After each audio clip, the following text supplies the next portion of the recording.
it was like running as fast as I can into a brick wall. It was the hardest phase of my life. Every single second of my day was decided for me. I went through an identity crisis. I had to start over. I had to play around with all these different hobbies and passions, aimlessly trying to find something that sparked a passion again.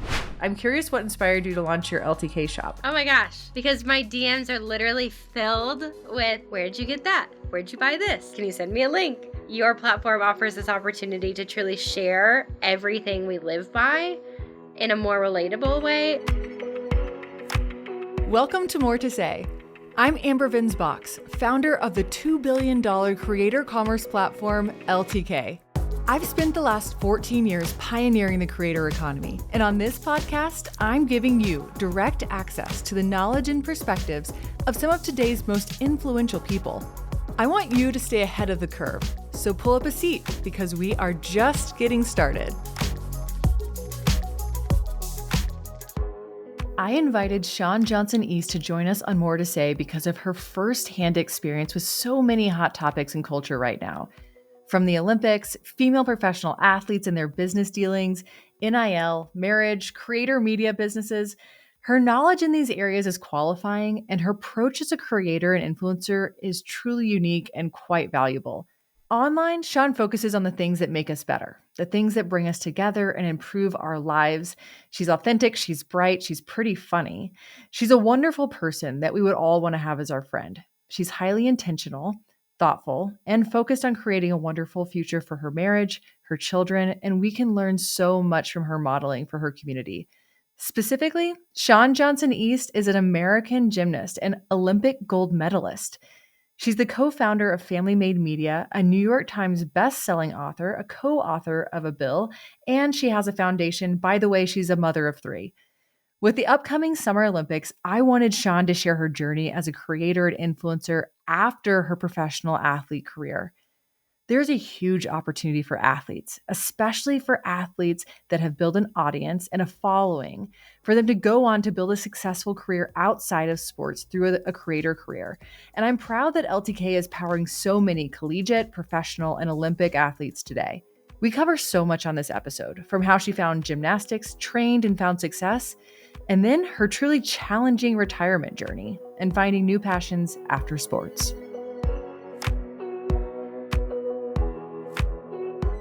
Shawn, welcome to More to Say. I want to start out just right at the beginning, hearing a little bit about your early life as a gymnast, what it was like for you back then from your interest in the sport to really growing into a high-level competitor.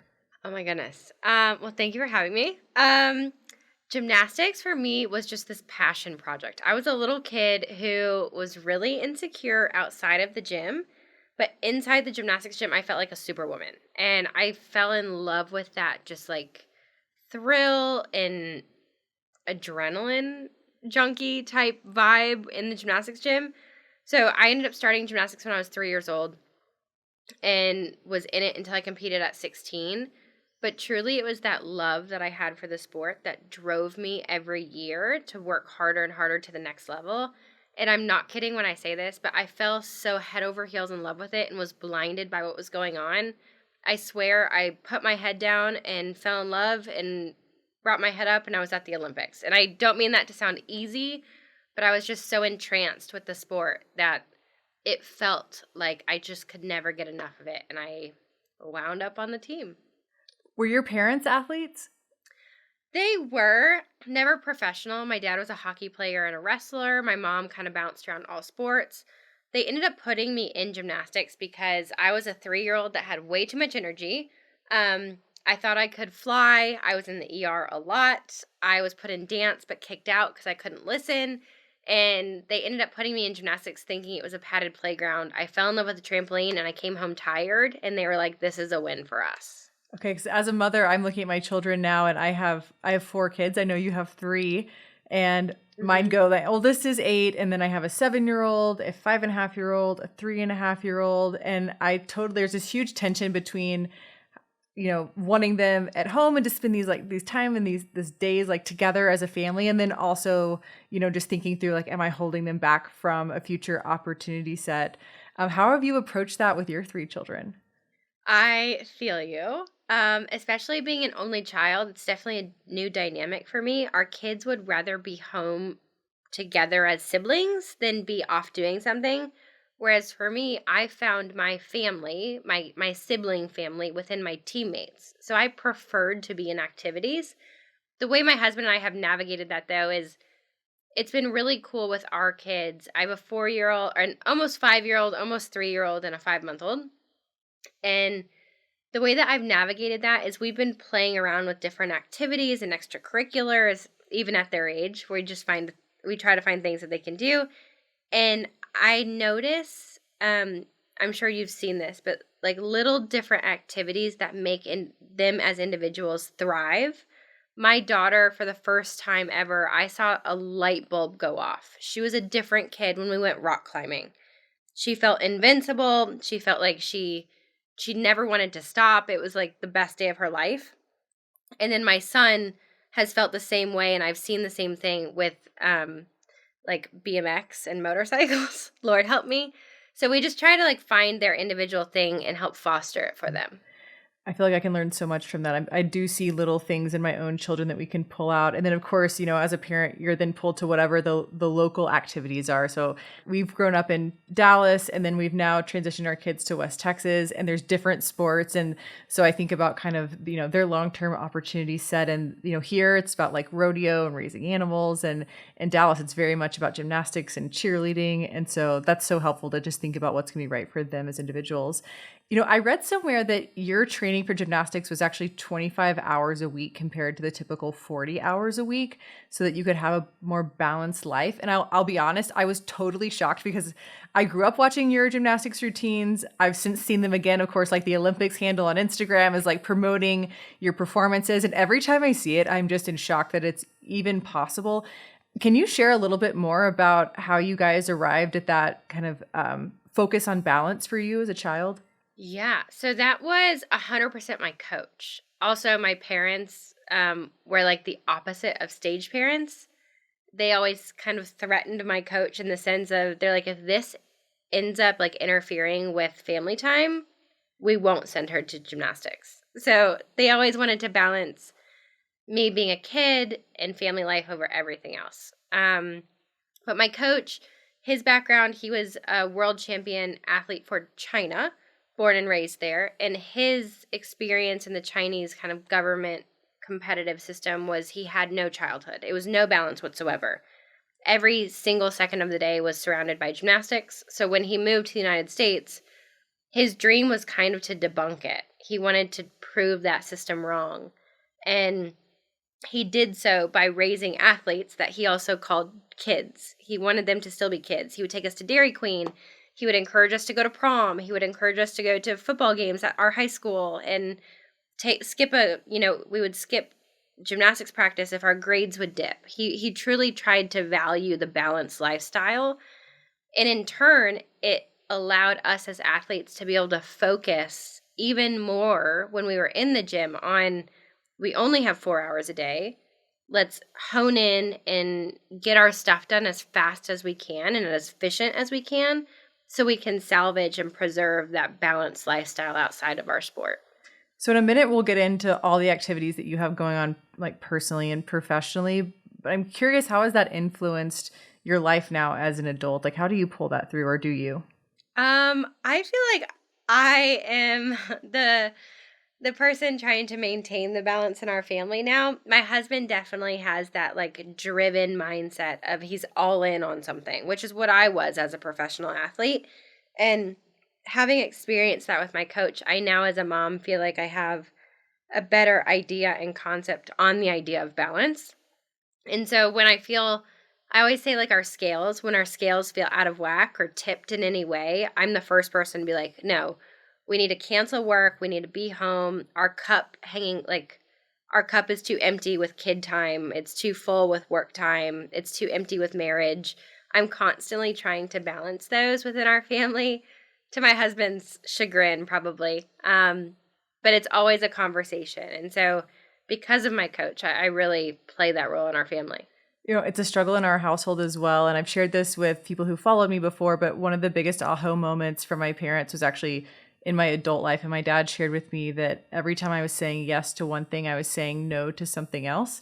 And that I needed to always understand what I was saying no to. And I mean, even this week, there's opportunities, but that means that it costs me this other thing. And I just hope for everyone listening that can even be a guiding principle or a framework that you can use to you just think through your own life of how do you balance? Because Shawn, I so admire you. And this is something that you preach constantly, whether it's on your podcast or through your social media accounts. Like, this is definitely at the core of who you are. And I appreciate you kind of sharing that vision with us. As a retired gymnast, I guess that happened around 2012 due to kind of complications with your knee. What was that transition like for you in retiring from the sport? I always say it was like running as fast as I can or could into a brick wall. It was the hardest phase of my life. And I say that because up until the moment when I retired or sent out my official retirement, every single second of my day was decided for me, whether from a coach or myself. It was all based off of the goal of competing at the Olympics. So who I hung out with when I went to bed, when I woke up, what I ate, how I handled school, how I spent my free time, everything was dependent upon one, decision or end goal. So it made my world so small. And when I retired, the entire world opened up. And I don't mean this in a dramatic way, but I truly remember waking up the next morning and thinking, like, what do I eat for breakfast? And what do I do today? Do I work out? I don't have to. What's the goal? What am I training for? I no longer have a coach who's saying, this is your schedule. I didn't know who to hang out with or how to talk, or it was wild. I felt like I was just born. But yet I was a 19-year-old kid just wandering around. And because I had obsessed so much over gymnastics in my entire life, I didn't have a plan B. I didn't have the next course of action when I retired. And it was hard. I went through an identity crisis. I had to start over. I had to play around with all these different hobbies and passions, aimlessly trying to find something that sparked a passion again. But I also didn't know how to be bad at something. I had lived within the perfection world of gymnastics at the elite level since the age of 12. So starting over was daunting. And yeah, it was very difficult.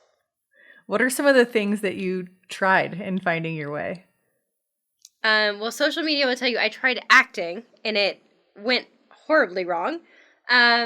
Don't Google it. It's horrible. I went back to school. I went on to do public speaking. I went into the entrepreneurial world. I started a few companies, which failed. I worked as an ambassador. I tried jobs. I worked on a mission. I did all of these different things and slowly but surely pieced together an identity that I feel really good with. How did you decide that you were going to become a creator? I think that chose me. um, my husband, wow, how do I tell that story? So I met my husband in 2016, was it? No, 2013. We got married in 16. 2013, I met my husband. And if you were to know his father, who passed about a year ago, his father documented literally every second of their life. Not because of social media, it wasn't a thing back then, but just because, to share, to archive, to have. And so everybody within my husband's family does the same thing. They're constantly making home videos. They have a private YouTube channel that's not shared with anybody but the family. So they were literally like OG content creators. And so when we started dating, my husband would document everything, whether it was for like love letter videos that we would send each other. It was all private. And when we got married, we were in a phase of life where we were kind of separate, not in a relational way, but we were separate in the sense my husband was bouncing all over the country for the NFL. I was on tour, traveling the country. I was in Rio working the Olympics. And so we would document everything to share with each other. And in doing that, we kind of created a YouTube channel and a way to share it with the world as well that felt fun and creative. We never saw it as a business. it just felt like a way to communicate with a community that was there with us. And then it blew up. Well, I'm putting pieces together now because I find it so interesting because I think of you, or at least I've grown up thinking of you as, an Olympic hero. And you see the path that many of those heroes take, and their social media accounts are very much about that. And then, of course, your Yeah. husband was an NFL player, as you mentioned.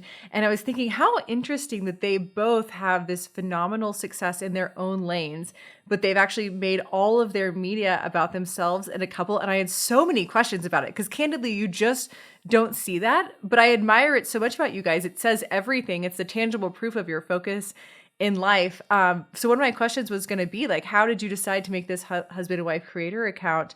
And I guess then, understanding that and that it was been so natural for you guys. And then I'm like, Baxter, are you hearing this? They make Yeah. love letter videos. Yeah. But part of what I love about you guys is really even just like the humor. It's so fun and lighthearted. Where does the humor come from? My husband. It's truly our dynamic. We're like poke fun at each other, relationship, love language. The whole social media world, we've had so many times in our life where we're like, do we really want to do this? Do we really want to share our family? There was a time where we were creating slime videos on YouTube because it paid a check. I don't know. We've kind of done it all on social media, but we've wound up within this lane of sharing our marriage. And we, on the, behind the scenes, behind the camera, we work so hard on our marriage. We're in counseling. We try to protect it. We put boundaries. We really value our marriage and our family more than anything in the world. But with that, we also love it so much. We love the idea of marriage. We love the idea of family.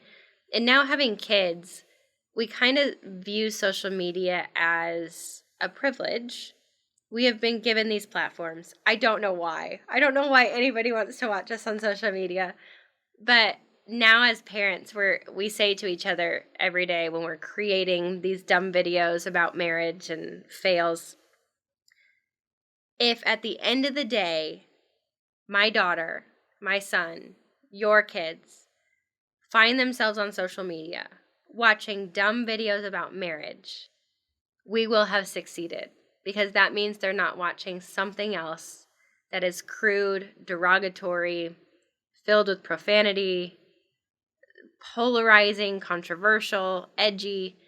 It's just dumb, wholesome content about foundational values. And even though it's dumb, it's fun.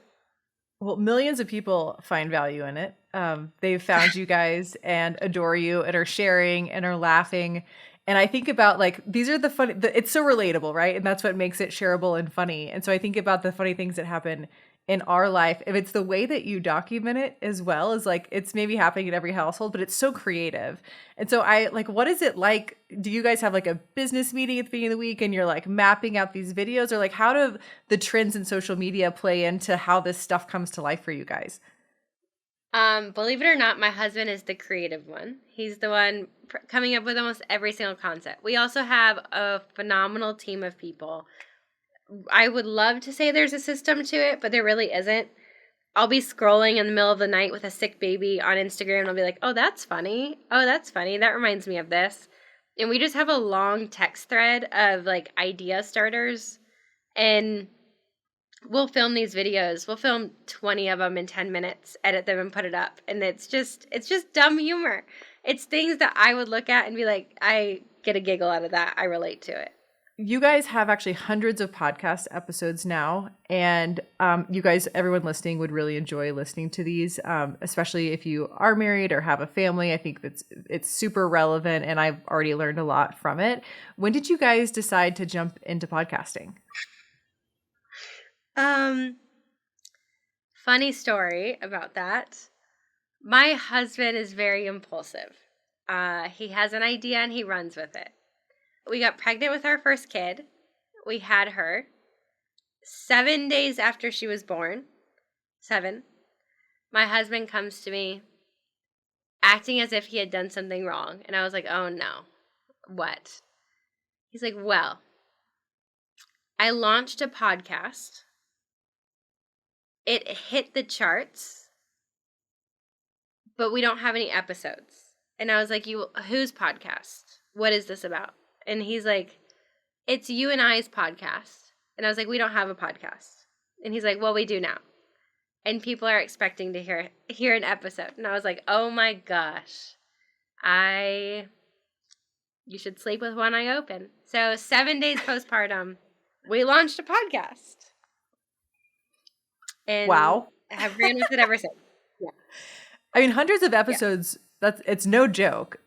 First of all, just concepting, creating things that people want to listen to, editing, posting all of this. And you guys have some phenomenal partners, both across your social media. I see great work on your LTK, on your podcast. What is the business of podcasting for you guys? Can you help us, that people who don't, haven't maybe yet entered this world or are so curious how this could be, I don't know, something that's beneficial to you guys as a family? So it's like the longest form content you can do, which we have really enjoyed. If you think about Instagram, LTK, everything is such short form. You're only getting snippets of like a story. And even on YouTube, usually 18, 20-minute videos are long. Those are considered very long.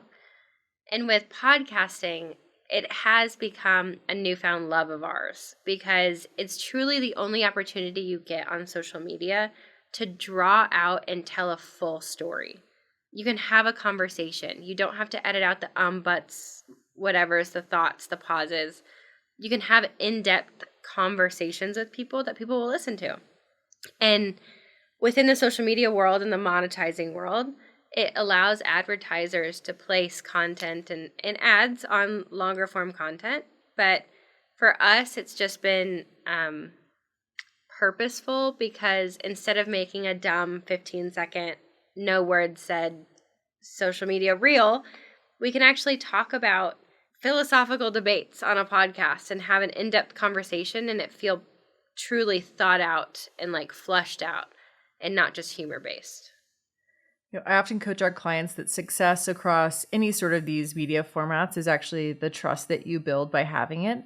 And so I think about within podcasting, there's a really deep richness of trust I think that you can get because you do get to learn somebody's, just their candid language, their conversation style, really kind of their interest set. And of course, that's an amazing thing for an advertiser to get to kind of, harness and jump into. And with you guys, everything that you're talking about is so natural to your family and the tools and everything that you're actually using. But I would encourage anyone listening in any business, like as you think about the media that you're publishing, like, is it just for a quick entertainment moment, or is this something that actually like builds towards your larger brand? I think you guys have done a phenomenal job of that. Thank you. Okay. Kind of speaking to the different, media, the channels that you guys have adopted, I'm curious what inspired you to launch your LTK shop. Oh my gosh, because my DMs are literally filled with, where'd you get that? Where'd you buy this? Where'd you get this? Can you send me a link? But I truly wanted to form it and jump into that world because we have so many requests. We get to work with brands every single day. And we invest so much effort and time into screening and doing background research and partnering with people we're very passionate about.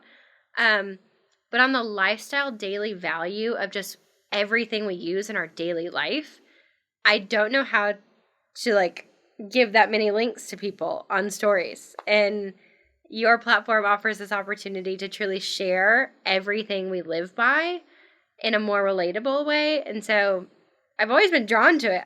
So for those who aren't familiar with your shop, we'll definitely give it to you at the show notes and you can go, obviously follow Shawn and her family. But for those who aren't familiar with your shop, don't yet follow it, what can they expect to find there? Relatable. Some of my best friends are like fashion people and their shops are for the one-of-a-kind finds, the high-end jewelry or dresses. Ours is like mom of three. I'm not a mom of four. I don't know why I said that. Mom of three. Speaking it into existence. No. We're done. We are done. Mom of four because I have a dog. How about that? But it's just relatable. It's like what I used on an airplane with 3 kids under the age of 5. And my athleisure wear that I bought at Target. And just the relatable stuff. Easy stuff. Okay, guys, taking a quick moment to tell you about a product that I love. My friends always ask me what type of products I'm using and loving. And one of my number one first go tos is actually this New Face microcurrent device. And so now living far west Texas, there is nowhere for me to get like facials or any sort of like Botox and all of that stuff happening out here. So I've sort of had to become my own at home spa. And this microcurrent, I actually first discovered in Mexico at the Palmilla Spa. They actually have a New Face facial and all they were doing was using this tool. At least that's what it seemed like. And so I was like, well, why don't I just buy the tool and use this at home? And so you put like a touch of gel just like right on the areas that you want to use this. And then you turn it on. It has like three different sort of speeds. I actually have the small product, which I've actually in reading all about these, it has actually just as much sort of like current as the other one. So it's great and it's small, it fits in your hand. And I use it actually to go from kind of those, I think they're called smile lines. They go from like kind of your nose to your mouth. And I just take this microcurrent, you do a couple minutes on each side, and you just really rub your hand with this product from those lines up to kind of the corner of your eye. And it's wild. You can do one side and you actually can see like where that line is starting to go away. And this product I found has a cumulative effect as well. And so honestly, I try to do it like as frequently as I can. It's sort of funny at the LTK Con this last year. I actually did one side. I forgot to do the other. And the woman doing my makeup was like, what just happened to your face? Because one side was like fully tight and snatched up, and the other side was not. Just to kind of explain to you how this works, I actually did do a little tutorial on my LTK at Ambervin's box. You can see the before and after, and you'll see how the line sort of starts to fade. So you don't need to buy the full size product. You just get like the mini for on the go. And this is a tool that I absolutely swear by, worth the money. You become your own sort of at home spa. I hope you love it.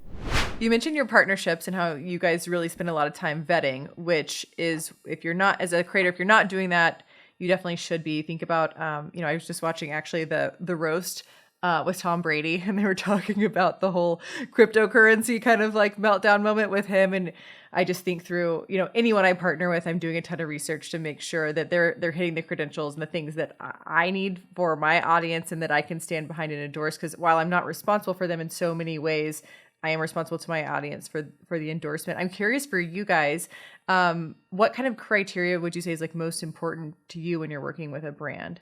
So for our followers, we do get every once in a while those comments of like, "Oh, you're promoting so much," and it's like, well, you have to understand that our platform shares our lifestyle. It's not fashion. It's not health and wellness. It's not one niche. It is lifestyle. You get to see the ins and outs of our life as parents, as husband and wife, as people who have hobbies. So we cover a lot of a lot of ground. That being said, with every brand we work with, it is a huge process of vetting. So one has to do with just who is the brand? What are they? What do they stand for? What are their values? Does it align with the values of our mission, of our brand, of everything that we've built up? Are they, our brand is like no profanity. It can't be derogatory, crude, edgy, can't be polarizing, controversial. We're truly like, just middle of the road. And it also has to be something we use. So with every single thing that comes our way, if we haven't used it before, we have to have at least a 3-month period of trying it. If we like it and it's something we would implement into our life, then we go to the next step. Or if it's something we already use, it's a kind of a no-brainer. But if it is something that we try and we don't like, we don't endorse. So it's just kind of this conversation, ebbing and flowing. And then the last stage is every company that comes to us wanting some marketability, they have a campaign idea. They're promoting a campaign that their world has created. And if that campaign doesn't work for our audience, we're not going to partner with them. I'm not going to push a product to you in a way that doesn't feel right. I'm going to push it to you in a way that is real to our lifestyle and is something that I believe in. So if we can't align on all these things, we're not going to work together. What would you say is your favorite partnership that you've done maybe lately? Let's just couch it to lately. Favorite partnership lately? Oh my goodness. I just did a huge partnership with Wayfair and it was amazing. And I say that because partnerships look different.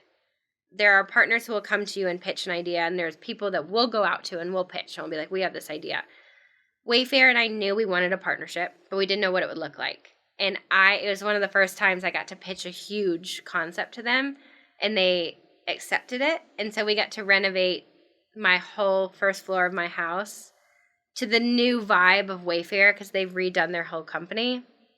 And it's something that I think will perform really well. It's something I really believe in. I love everything they stand for now and what they've redone and how they're rebuilding. And I think it was really special. I was really excited for it. Everyone needs to go check it out on her LTK shop. Wayfair, of course, they have so much. It's coming soon. Coming soon. I'm excited to see it. They really do have so much stuff. Oh, just wait. Just wait. Wait for all their new stuff. It's like above and beyond anything that's ever been on the site. It's dangerous. It is dangerous. Okay, around monetization and just like as an athlete, and often it's around, your social media, your media presence. Obviously, NIL is newer from, the time that you and your husband were an athlete. What are you thinking about kind of the new NIL policies and how athletes should approach? I am so happy I'm not competing anymore. I think it really, really complicates it for kids. I think NIL at that age, in amateur athletics, but they're no longer amateur, is very complicated. I also think it's very unregulated and it's still new.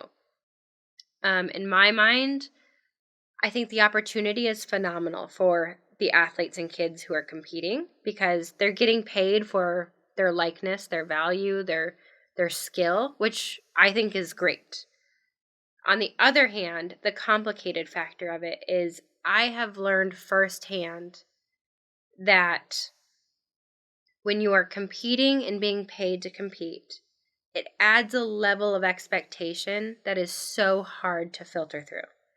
When you have a company saying, I will pay you X amount of money, but only if you win, that makes it so much more complicated for these young athletes to have to filter through their mind. And when college athletics are supposed to be a team sport, you are dividing a team that's supposed to be unified, and that's so difficult.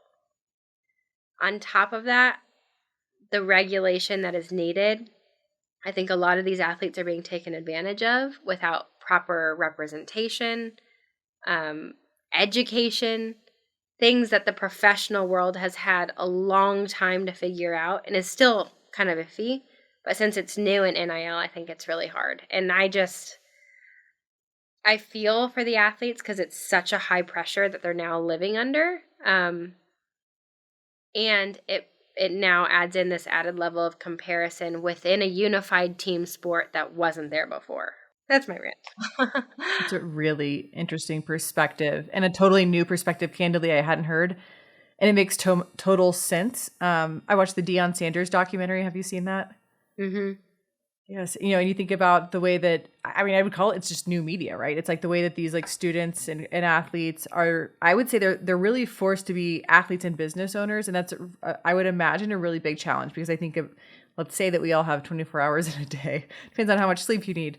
But within that time, how much do you focus on the sport versus how much time are you focused on the media that you're creating to grow your profile? It's nice that when you have a team to be able to do it, or when you can pay a team to be able to do it, but you're still ultimately running a business that is a full-time business. And it's interesting what you said around kind of the dynamics when you're partnering with someone. Obviously, what I'm describing next is on such a micro level compared to what you're doing as a competitive athlete.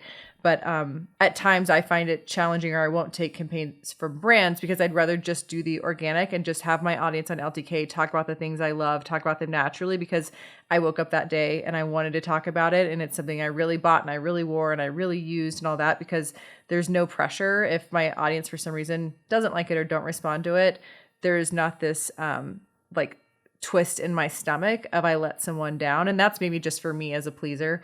But I can imagine as these athletes, it goes far beyond the twist in your stomach of letting someone down. It's letting yourself down, like letting your family down. So that's a really interesting perspective. What advice would you give an athlete who is in the middle of this? I would say if you are actively in the NIL where you are making money, being presented with opportunities of money, I would say hire phenomenal representation. And I mean that in the sense of you need an agent who acts as your buffer. I would say the only way you can protect your performance as an athlete within the professional realm, so getting paid, getting pitched opportunities, is by protecting your brand. And your brand is the competitor on the ground, like on the floor, whether that's in basketball or whatever. Whoever that is, you have to protect them. And in doing that, you need representation, you need a lawyer, and you need a sounding board for, okay, we just got pitched by whatever brand. Is that a good idea for an 18-year-old college kid representing this team? Do I have time? Do I have the ability? How much is going into savings? Is it legally binding? Am I, you need to protect yourself. Otherwise, as an 18-year-old kid, you could be setting yourself up for massive failure in the long run. I think with creators of all kinds, there's a lot of long-term thinking required, and it's hard to do that because we're in this age and this era where our industry is so dynamic, and from day to day, this industry changes. And some people I talk to and coach and who are clients, they feel that like the moment is fleeting and they need to do whatever they can do now to get, to take advantage of that moment. But you are creating a brand, whether it's on this platform or that platform or whatever is next. Our culture still needs and wants heroes and people to look up to. And I often tell our clients, your skill set's transferable. Your value is transferable. And so it's as hard as it is, you really have to think long-term about building a business and about, on that micro level, even the partnerships. I totally agree with the advice that you're giving. Taking a quick break, I want to share with you one of the new products that we've been working on over at LTK.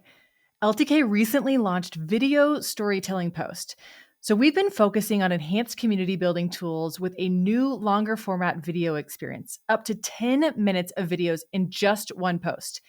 We know that shoppers clearly prefer the richer storytelling and additional context that video provides. They actually purchase 2 times more on video posts than non-video posts. This is sort of interesting too. LTK video post on LTK on average generates 64% more product clicks than photo posts. That means your customers are finding so many more things that they like because of the way that you've qualified it via video. So this is extra helpful for your community. So as an LTK creator, you can now add videos to your storytelling post on LTK to share more compelling content, build more trust with your community, and drive higher engagement and earnings. I use this media format to share more in-depth content. So think of tutorials, how-tos. When I'm introducing a new brand or retailer, I love to use this format because it just gives me more time to share what I love and why I'm sharing it. I also use this to do makeup tutorials or when I'm walking my community through one of the events that I've thrown. This new format really allows me to share so much more and to do it in a much more meaningful way. Kind of speaking of athletes and paying and getting paid, I heard, so the Olympics are coming up. And by the way, I'm so excited. I saw that you are going to be kind of a moderator, a host. Tell us a little bit about that. Yeah, so I'll be covering the lifestyle aspect and a little bit of gymnastics for Yahoo Sports. I did it in 2016. I absolutely loved it. I love the team. I love working with them. So I'll be doing it again, which is really exciting. But we're taking our whole family. So 3 babies in Paris will be a lot, but it will be a lot of fun. Oh, bless you. Okay, so a couple questions then on that. So I'd heard that with the Olympics, that Olympic athletes actually have to pay their own way to go to the Olympics. Is that true? Yes. It's very confusing. It's very different based off of sport. So follow me here. Paint a little diagram in your mind. USA Olympics is an organization. Under USA Olympics is every single USA sport competing at the Olympics. So like USA Gymnastics, USA Swimming, USA Diving. Those individual organizations kind of govern their own rules. So if USA Gymnastics raises enough money or makes enough money within partnerships to pay for their athletes, then they don't have to pay anything. But when you're talking about smaller sports, more niche sports that might not get as much coverage, if they can't raise enough money or make enough money within their organization to cover all of those fees, then the athletes are left to fill in the gaps. And you started a foundation to help support these athletes. Is that right? Yes. So my husband and I have a foundation that we've used for a long time. It's just never been public. It's called Moment Makers. It's kind of where we do all of our donations out of. We made it public simply because we were trying to get it into more people's hands. I had this passion project idea in the middle of the night. I woke up and I was like, what if I was competing at the Olympics now with my babies? Like, how would I do that? And I literally had the thought, if there are any competing parents that are thinking, like, if it's ever a worry for them of trying to pay for their kids to go to Paris, I really want to fix that. I just want to pay for it for them. So our foundation is covering grants for any competing parents for the United States, Paralympic or Olympic. And we made it public just to get into people's hands. And so if you know anybody who wants a grant, there's no questions asked. You just have to be a parent, period. Then you qualify for it and just have to submit your name. It's also anonymous. We're not sharing people's names or anything, but Can people contribute to your foundation if they want to support this cause? absolutely. It truly it sounds very silly, but when we went public with it, it is truly out of our pocket that we're doing this, out of our foundation. If people would love to donate, that's great. It's going straight into the bucket for it. But it was never like an ask for money. It was just, please help us find these people who we'd love to just give a check. So, but yes, it's momentmaker.com. Okay, we'll put that in the show notes. And both, if you know an athlete in need, let them know. And then also, if this is something you feel passionate about, then of course, sounds like we can contribute as well. I love how you always tie your ideas and your passions and your values to action. And I've seen that through your content over the years, whether it's through the foundation or you also passed a bill. Is that right? A long time ago.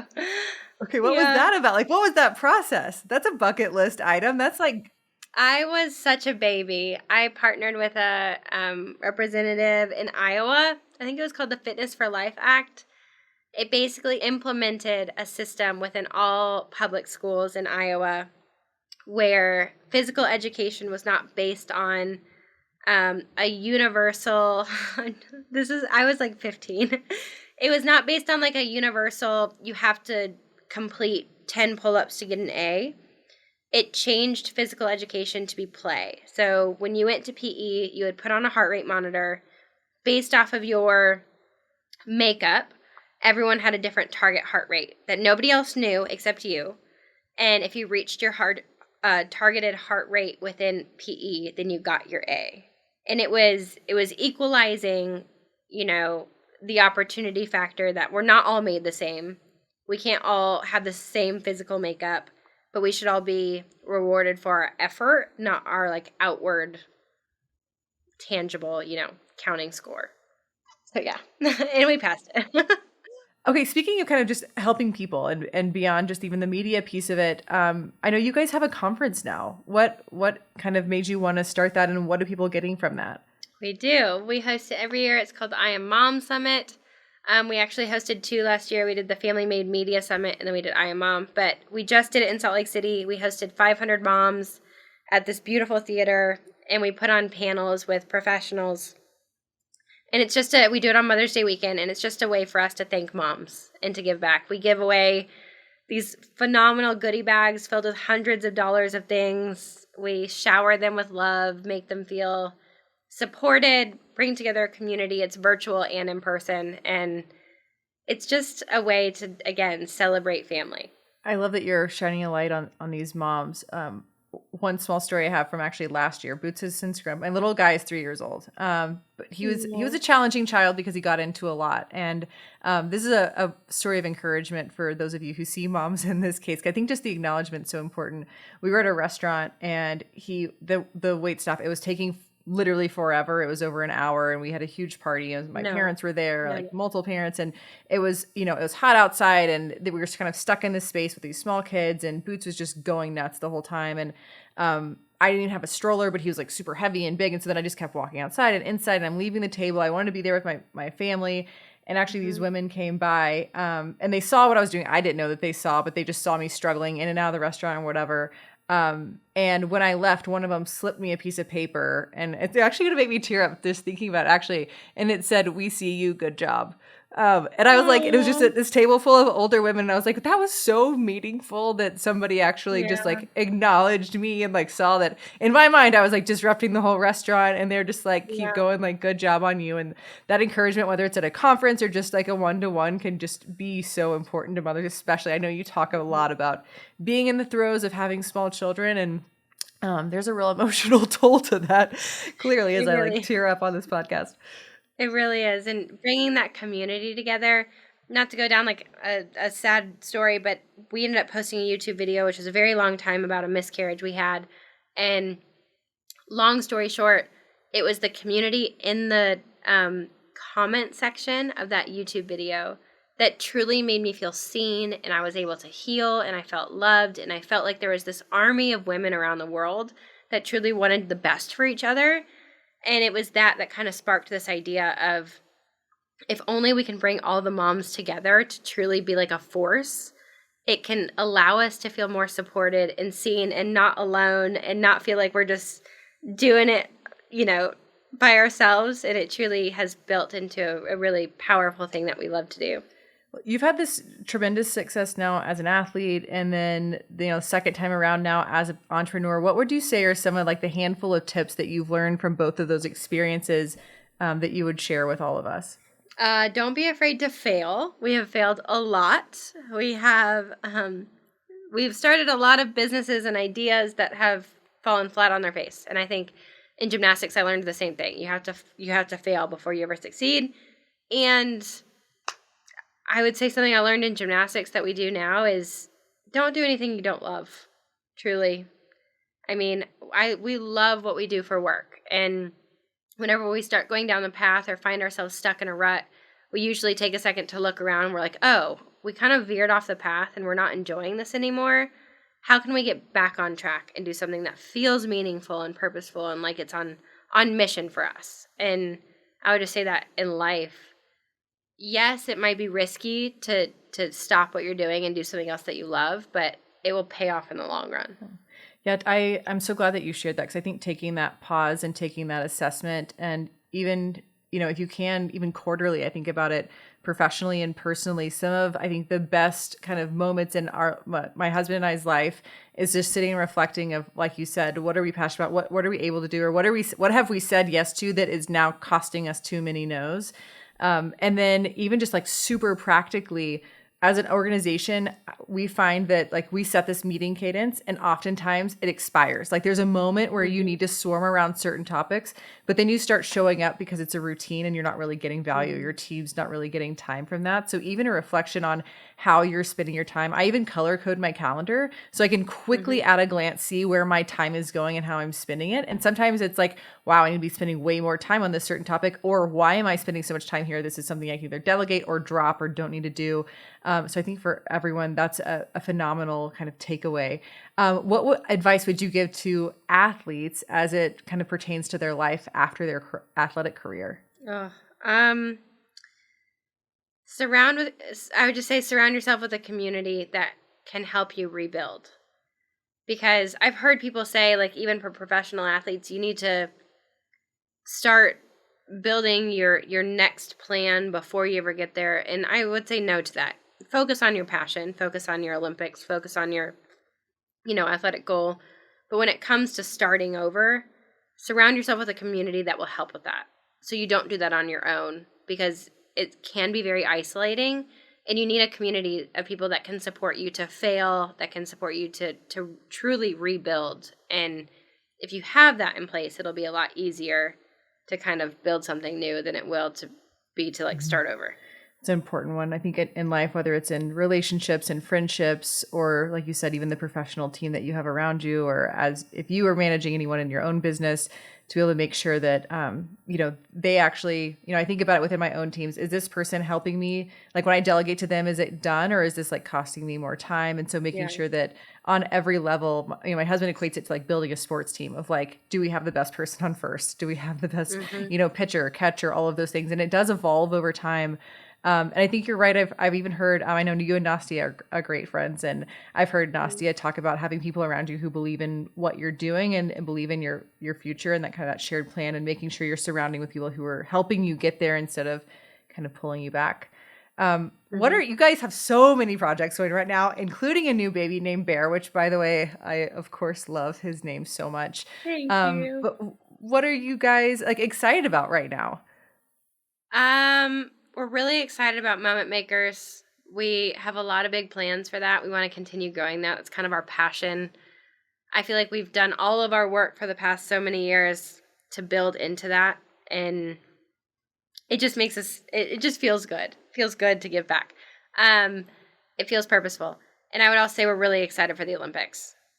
We're really excited together as a family to be working. We're going to be working for a few different companies, doing meetups and visits and content creation and interviews, and it's going to be a really fun experience and one we've never had together. This will be our first Olympics together, so we're excited. That's really exciting.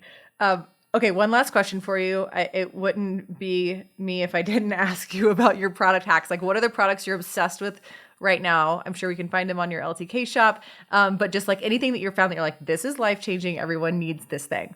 Oh my gosh. Anything kid related. I feel like all of on my LTK, everything that pertaining to kids is like a hack. I did a huge travel, like when we went to Disney World. We did like a huge post on that, on everything that we took. I would say life hacks. Oh, I will say one very small, very tiny. I think it's like a $5 purchase on Amazon. I saw a former bachelorette posted it, like from the show, but it's a little accessory for the airplane where you attach it to the seat in front of you and it holds your phone for a screen on any plane like ever. And it's the greatest thing I've ever used in my life. I will link it. It's not on there right now.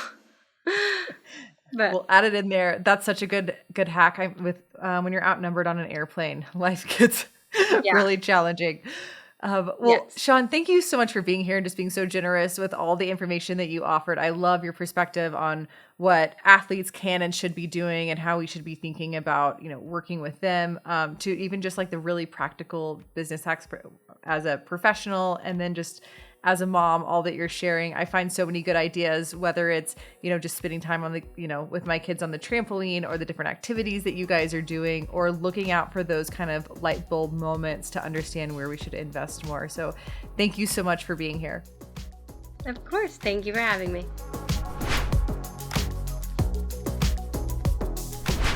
Okay, Amber, let's get into our hot takes. I'm Stephanie Machado, a creator success leader here at LTK and our resident industry expert.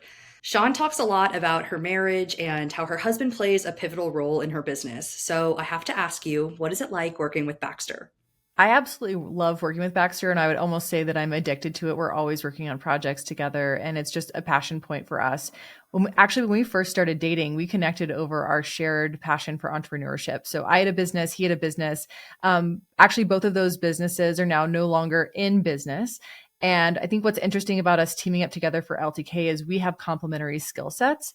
And then together we're able to run really fast and create something really meaningful for a lot of people.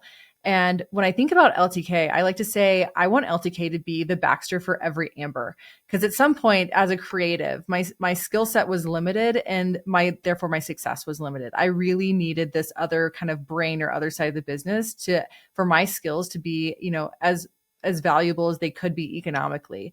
And I think that hopefully what we're doing for creators on the LTK side is taking the things off their plate that maybe are not their specialty, or they don't want to be their specialty, or they're not passionate about.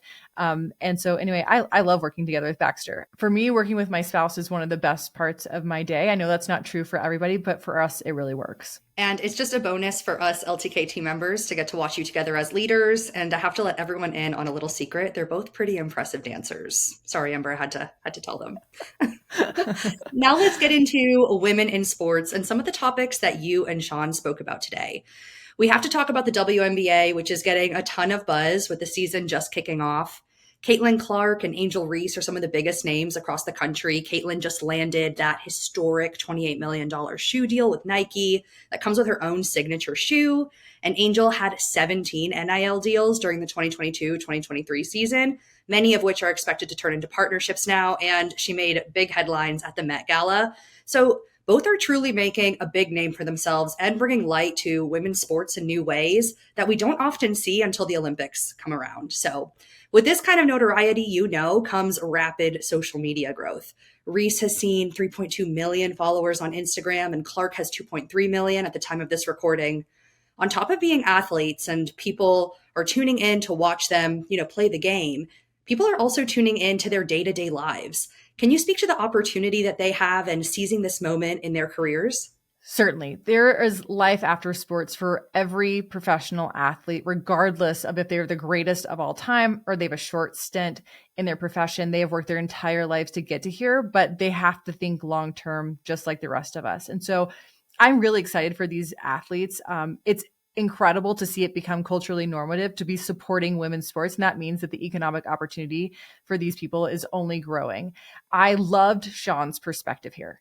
She said that your brand, the brand that you're creating, is based on your performance. And as an athlete, you have to be purely focused on building your brand through performance. She talked a little bit about the distractions of having to do brand deals. And I noted that even for myself, when I'm working with a brand, that takes away from time from something else. Maybe that's time in the evening that I would have spent with my children that now I'm recording for a brand, or maybe that means I have to travel to do something. I think about it even professionally. People ask me to speak or to have different opportunities, and oftentimes they're really attractive opportunities, but I have to think about the cost of that opportunity, right?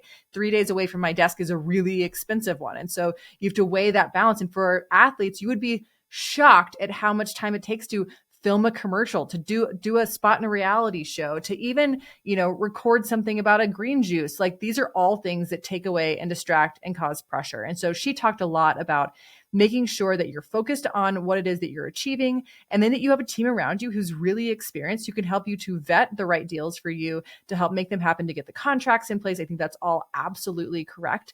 One of the things that I love doing for these athletes is making it really easy for them. They're already on the court in whatever way, whatever sport that they're in. And so they're actually an expert in that sport. So telling us like what shoes, what running gear, like all the things that they are using, whatever sport that they're in. And we have a number of professional athletes across all different categories that are doing this and able to then use LTK to, again, capture that community that they're gaining when they're in the sport, retain them, continue to entertain them, and then to monetize them. So I'll be sure to put in the show notes, but we power digital monetization for people like Sloane Stevens in tennis, or Haley Brookholt in golf, or Anna Hall, who's a runner, Caitlin Henderson in golf. Lots of golfers, lots of runners, even across to cheerleading, you think across football. So we'll make sure that we have some notes there if you want to follow some professional athletes and really just gain access to their expertise. This is a really, really exciting time for athletes.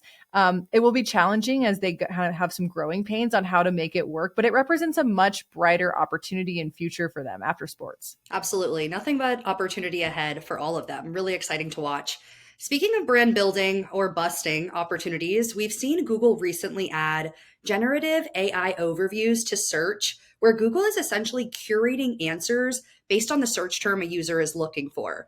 So basically, a user goes in, types whatever they're looking for, and instead of having to click into an article, Google is using AI tools to generate those answers for them. So the biggest call out here is that this is potentially taking traffic away from websites that would have needed to get accessed prior. What does this mean for creators, particularly those who rely on traffic to their blog and SEO? Well, I've always said in this industry, change is the only constant. And whether that means for social media or for websites. So the name of the game with websites was having great social, SEO value, so that when someone searches what to do in Jackson, Wyoming, excuse me.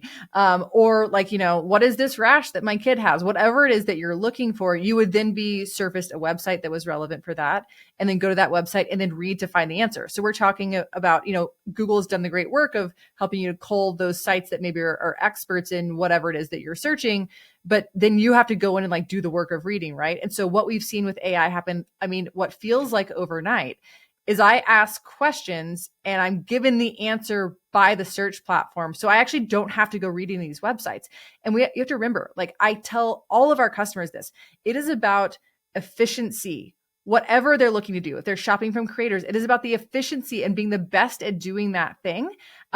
It's you're giving the best experience. And so I know for me, for example, I'm setting an itinerary for a trip. I'll go to ChatGPT. I just question, what are the top things to do on this budget with this many days across these dates in this town? And it literally writes me an itinerary. Yesterday, I was looking to find out who was a muralist in a certain hotel. I historically would have gone into Instagram, gone to the hotel, tried to find a picture of that mural, then see who was the artist that tagged, then go to their account, see if they've claimed it. It would have been a 25-minute process. Instead, again, I just go to an AI and I type in who painted the mural at this hotel, and it tells me immediately, and I have the answer. And so these AI tools are driving real efficiencies. What that means for website owners is that SEO is changing. The traffic that you're getting from these search engines will change. And so you have to think of new and different strategies. We've talked a lot about, okay, MySpace used to exist. It doesn't anymore. Then there's social media, and social media has undergone this total revolution. You should expect the same across web. Technology changes consumer preferences. They will always go to the most efficient experience. And no matter what business that you're in, you have to think about that and how technology is going to change the way that your business works fundamentally. So when you think about traffic sources are changing. Social media, search, really any way that you're getting that traffic. This is a moment to, again, I always say it's worth the time to sit back, think it through, be a futurist, predict what's going to happen, and think about how you find new ways to get traffic to your site, because SEO is going to change dramatically with AI. Absolutely. We already see it happening live in living color. So let's switch gears and talk a little bit about summer. I know it is the last week of school for a lot of the kiddos. Summer break is right around the corner. What are your plans for the kids this summer? Well, I loved what Shawn had to say about identifying what your kids are interested in and then leaning into that. And that's really what we've done this summer for them. So I have them in various camps based on their interest. Right now, they're into horseback riding. I think that's a great life skill for them to have. They love Roblox and Minecraft. And so I have them in a camp around that. I have like a dancing camp. They're going to be in a play. So just some fun activities. I really value having a plan and a schedule for my family throughout the year. Baxter and I both work full-time, full days, and we need our kids to be occupied. And so while we do that, we've actually brought on a teacher to educate them throughout the summer. And the reason I love using teachers is because they have this great muscle of organizing for many children across the entire day and making it productive. And so we partner with their teacher to make sure that our kids are focusing on the things, whether it's from making their bed and putting dishes away and learning how to actually clean dishes, learning how to do laundry. I consider part of that part of their curriculum, and then just having fun and swimming and stuff. My boys are really into Transformers right now. The girls are into the classic girly things, dressing up, American Girl dolls, princesses. And so I try to just get my hands dirty with them. And whether it's, actually, I call it, teamwork, we're putting the groceries away together. That's a life skill they can learn, or, spending time with them down with the dolls and changing the clothes. It's, for me, spending time with my kids is really about doing an activity together with them, not just sitting in the same room. And so I hope that everyone has a wonderful summer, a productive one and a fun one. And hopefully, calendaring your summer can help you feel more confident about how the days are going to go. Definitely. And everyone should go to your LTK. I think a post we all love so much. Your daughter is playing with like a princess set in the mirror. Not only does she look exactly like you, but you could tell she's having so much fun and using her imagination, which is great to see.